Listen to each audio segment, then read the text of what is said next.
Welcome to another episode of the Inspired Hive podcast. This is the show for entrepreneurs, leaders, CEOs, and professionals looking to rise to next levels of success. Join us each week as we explore leadership, innovation, and the entrepreneurial journey, fueling your mind with the inspiration and strategies to make your vision a reality. Let's hear what they have to say. I am so excited for you all to have a listen in to Brent.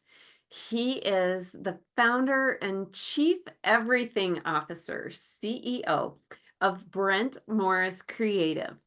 He's a photographer, a videographer, a YouTube creator, and a creative consultant.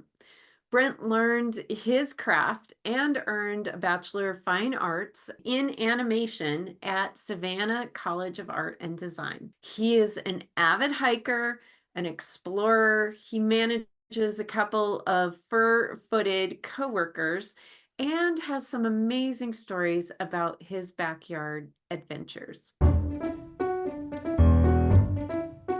One of the things that I like to share is kind of the intro to all of this is how we met and the things that inspired me to ask you to come and join me in a chat. And, I was thinking back, it was almost like 10 years ago, I think, when I was interviewing for the corporate thing and came into the artist hub room and was getting to meet everybody and also getting to see the behind the scenes of the things that go on in art and design and technology. And your work just kind of popped off the screen to me in terms of just kind of the detail and the focus. And clearly I could understand the things behind kind of just what was on the screen. And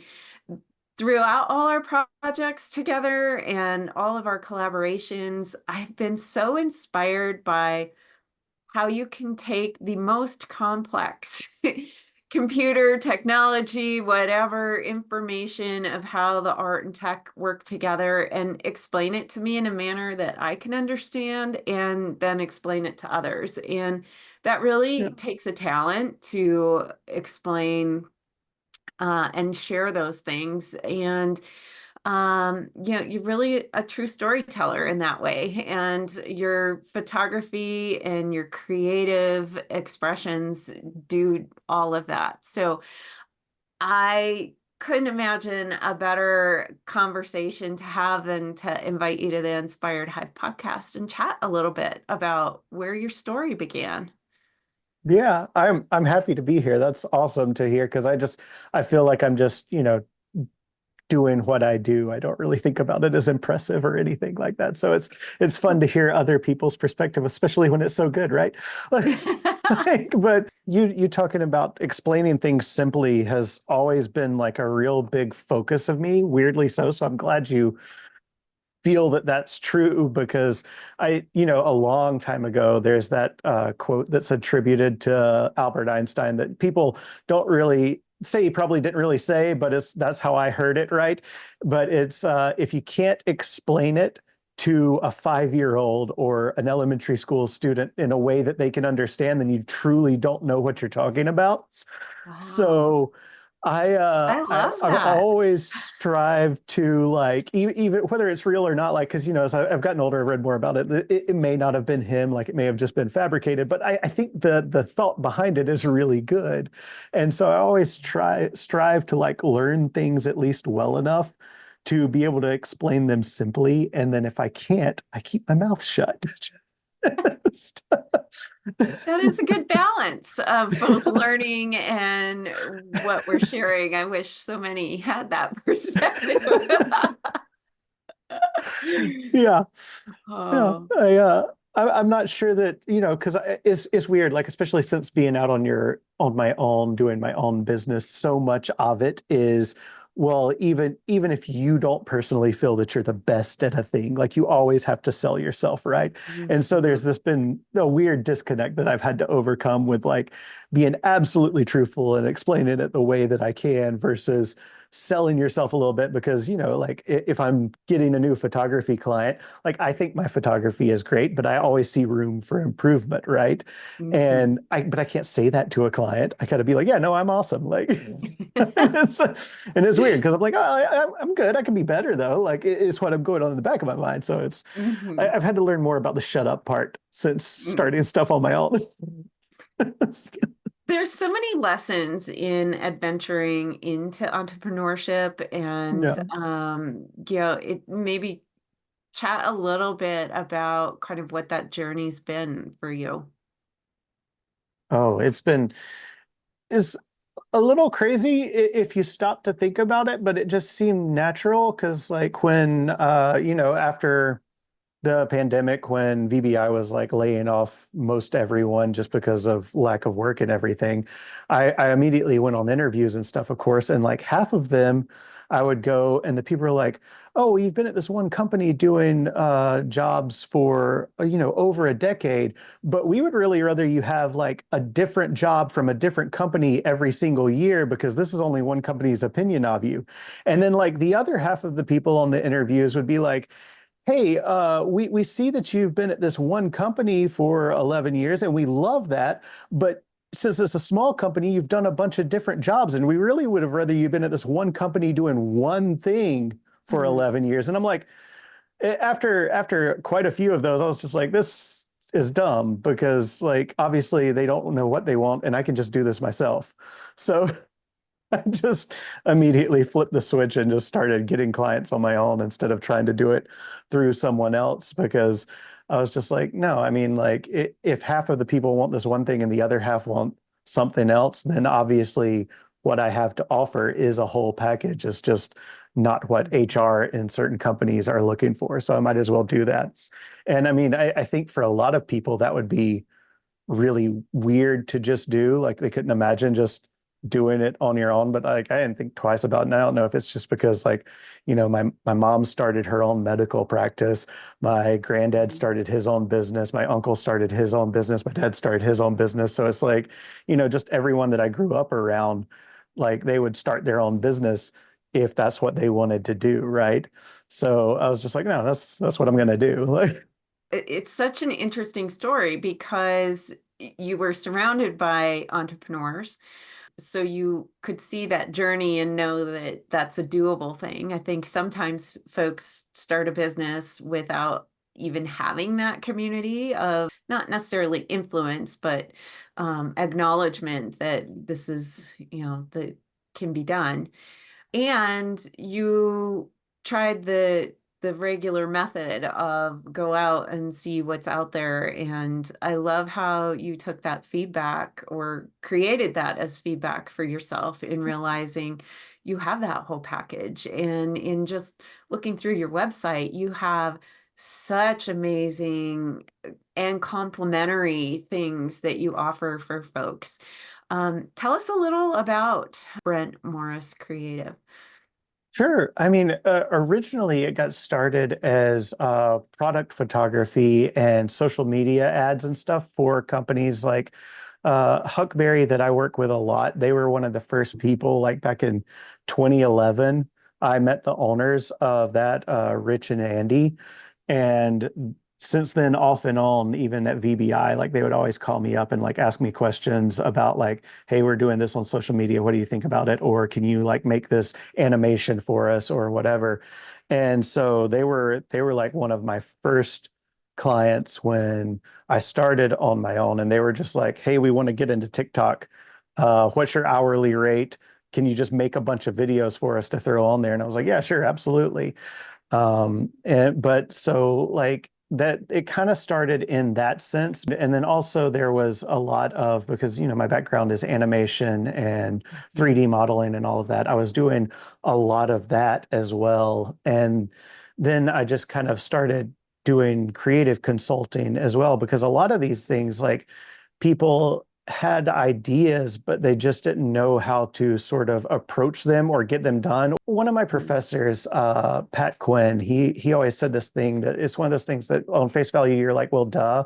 But then if you think about it, there's like a deeper layer. And he would always say you can't learn in a vacuum because you don't know what you don't know. And it sounds like a tautology at first because you know, it's like, yeah, of course you don't know what you don't know. But like what he meant by it was you don't know the things that you aren't aware of. Like you're not capable of seeing those things. There's huge blind spots when you're in this sort of vacuum. And so having someone kind of come in and just even being able to give like air to your situation to kind of point out like, oh, hey, this thing that you think is huge is a really small thing, but this thing that you think is really small is like a big thing, really, really helps out people.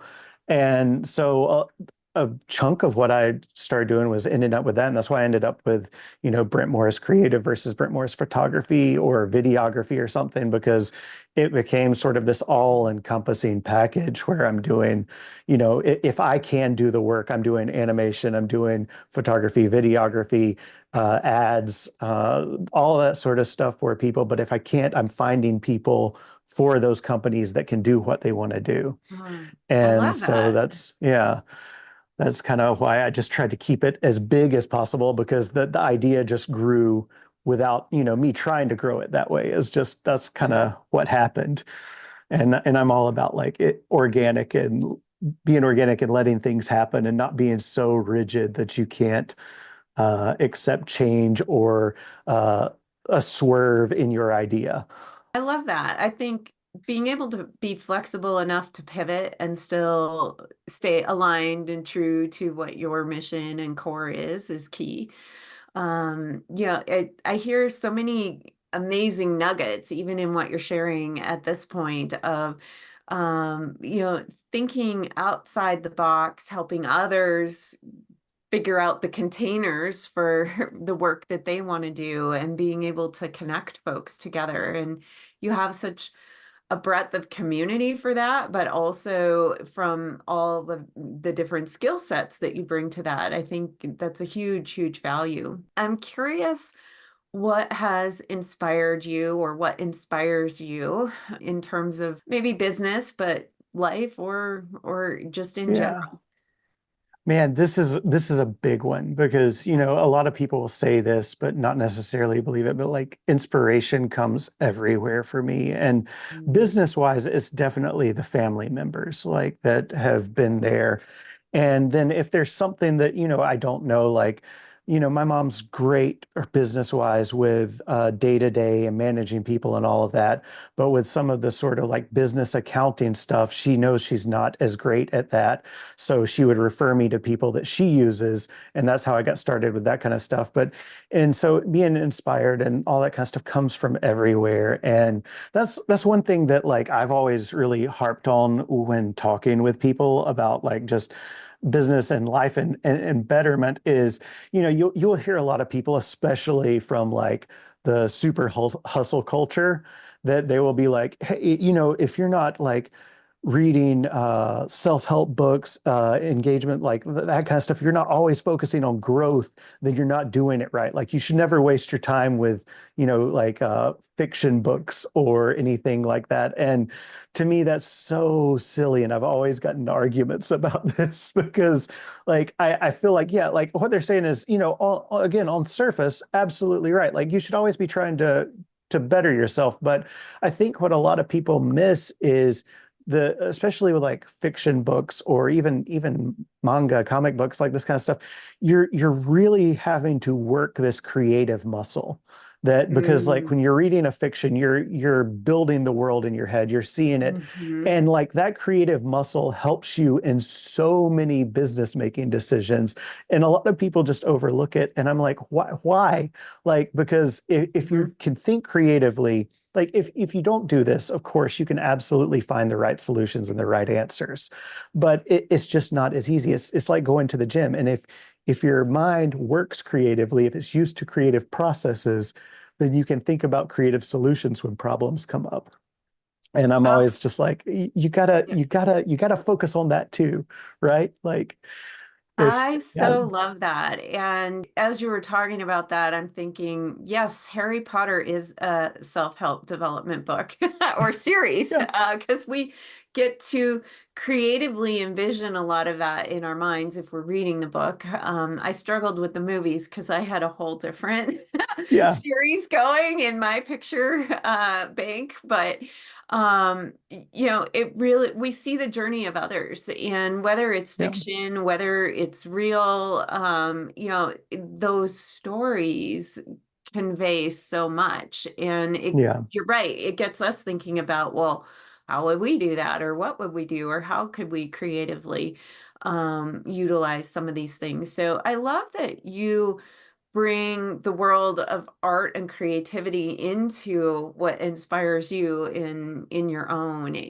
I think so many of us turn to seek this information for business and growth because our programs, our education programs don't cover this. They cover the skill set of what it is you want to do creatively or professionally, but they lack this connection to the business side or the growth side of how you kind of can take action on that and carry that through in terms of your lifetime. So surrounding yourself with family, with colleagues, with resources is so key. And I love how you paint that picture in describing that for your journey. That's like just been essential in my journey. I think without that sort of framework, I don't know that I could have made it, what, 4 years out now, much less, I don't think I could have made it 6 months, right? Like it's because things change so fast all the time. And so you have to be prepared to pivot and move, but still working within your lane where you've built up clientele. Like a good example is this year. This year has been crazy on the animation and film side, like with all the stuff with strikes and changes at studios. I mean, there have Mm, been 5 or 6 like 5-figure jobs that I've had that have been canceled like 3 or 4 days before they wow. started this year. And it's not because of myself or anyone else involved on the project. Like whole C-suites of executives or middle management groups were just being laid off this year. And when something like that happens, it could be really detrimental to your business if you focused on one thing or have this like tunnel vision of like, this is all I can do. But there was like a couple of months that were really, really tough, right? But then I just pivoted to really focusing on photography and video clients instead of these big animation and 3D modeling clients that I had had that were always kind of like the focus before with these big companies.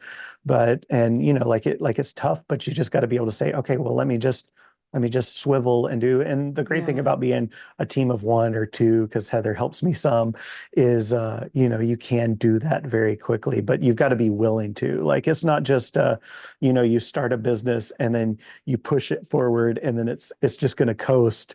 Like you're not on a Yeah. track. Like this is a wild ride. It's an off-road trail and you're in a Jeep just bouncing along, trying not to hit trees on your way, right? It's,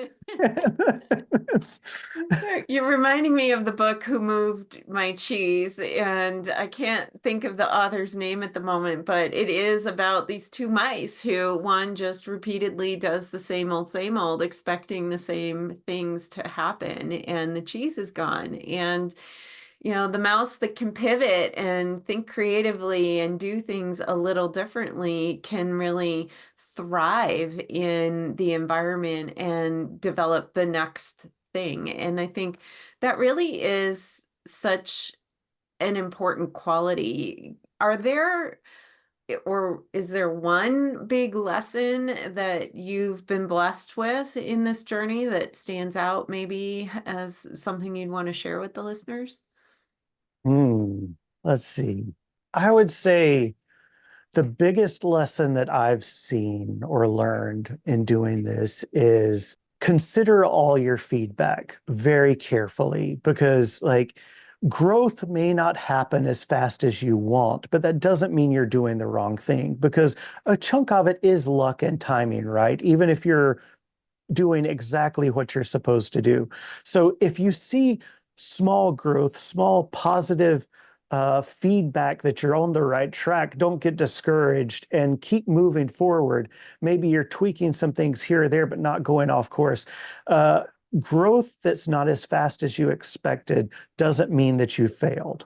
And I think that's probably the best lesson to teach anyone on this, because there are lots of things that in my time with this haven't happened as fast as I wanted. Like making YouTube partner didn't happen as Mhm. fast as I want, because if you talk to YouTube gurus all the time, they're like, oh, you can do this in like 60 days or whatever, and you can start making money. And I'm just like, yeah, maybe that's possible, but maybe you don't. And maybe it takes you what 3 years like it took me, but then it happens. And like the growth was always there. It was very slow, very steady, and it wasn't what everyone was saying it should be, but it wasn't a negative feedback that I was like, oh, I should quit. Because it Right. wasn't like that the views weren't growing, they were just growing slow. It wasn't like that people weren't engaging, they just weren't engaging as much as I wanted them to. And Mhm. so you got to kind of balance your ego with actual feedback. And that's super helpful. That's been more helpful to me than any of the like, hey, this is how you need to set up your business. This is how you need to structure it. Like Mhm. these are the kind of things you should know. And it's just that personal sort of look within yourself that and what you're doing that's kind of been the best thing for me. I love that. It's those small, consistent actions that over time get you across that finish line. And Yeah. the marathon is many, many of those steps and lots of distractors along the way. And it's a head game. And the things that you can tell yourself and how you choose to surround yourself with those messages and support folks is so key. I think a lot of folks tend to quit right before that finish line and they can't see it sometimes. So, Yeah. it's so important to think about what your goals are. And I love that lesson of, keep on the path. You may tweak and pivot some, but you're still aligned with where that goal. Yeah. And it is about that journey, right? It is about Yeah. all the things you learn along the way that are your skills and maybe not your skills. I like when you talked about your mom leveraging maybe Yeah. it's accounting or something else Yeah. that's, it's you have to know enough to know who can do it more efficiently than you sometimes and cultivate that. So Yeah, it's like the what Socrates always said, that you have to know enough to know how ignorant you are, right?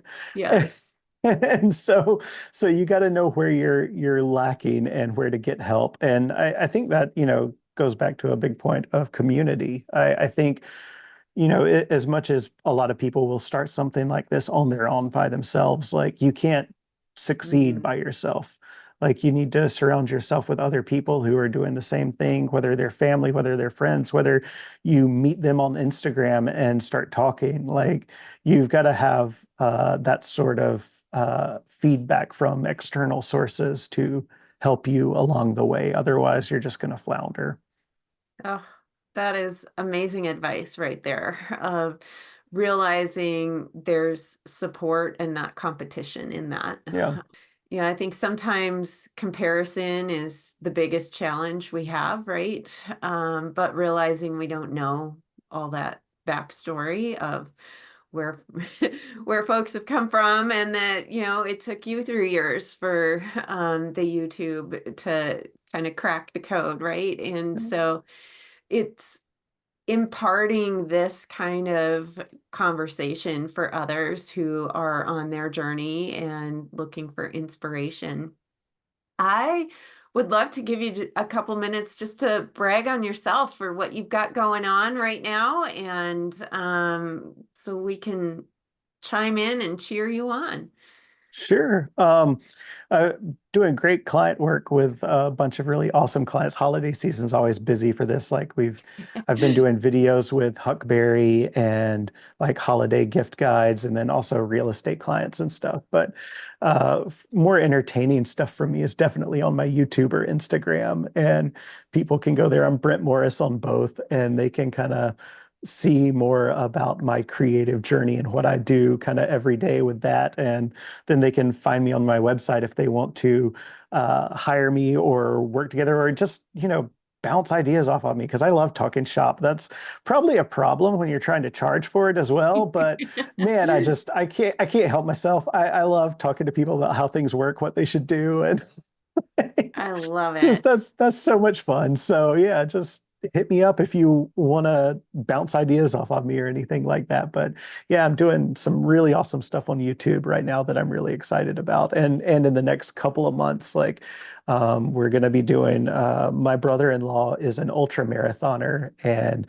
so I'm going to be doing a documentary for his ultra Oh, marathon in Jekyll Island, and that's really cool. And while I'm down there, I'm going to try to there's a movie that like a short documentary that I've been wanting to make for a long time. I just haven't had the chance to do it with scheduling and stuff. But Jekyll Island is like a really awesome place for conservation. And they've done this really weird thing where they've worked conservation into their tourism because usually they're at odds with one another. mm-hmm. And so I really want to talk to the people in charge down there and like kind of show off what they've done so that other places that can do that or that need to do that will, because they've done such a great job of working conservation into their tourism with things like they essentially do a scavenger hunt for sea turtle nests every year when the turtles are nesting.